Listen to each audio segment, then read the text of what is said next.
I was diagnosed with AML leukemia in 2008, and I went through chemotherapy until 2009 when my cancer came back. At that point, I got a bone marrow transplant from an unrelated donor in New York. While a patient at Methodist Hospital, a lady came to my room and asked me if I was interested in getting a volunteer from CanCare, and I said, sure. So I grabbed the brochure, I made the phone call, and I got a volunteer from CanCare. I always say there were 4 things that played a major role in my recovery. It was my faith in God, my family, the staff at Methodist, and my volunteer, Leonard Donaldson from CanCare.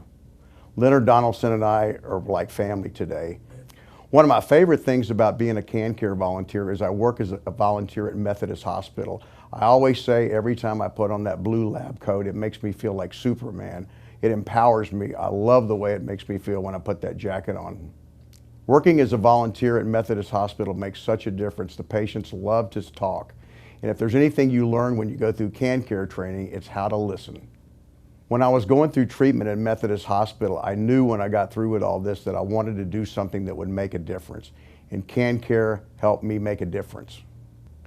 As a CanCare volunteer, I get to go face to face with cancer patients. It's one thing when they get their diagnosis from the doctor or the nurses, but when they can talk to somebody that has walked the walk and they see somebody that's come out on the other end, it's such a positive feeling for the patient.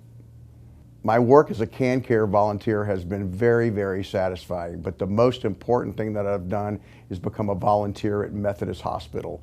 Being a volunteer at Methodist Hospital has enabled me to go into the patients' rooms and sit down and talk, and most important, listen to them and find out what their needs are, their fears, and their wants.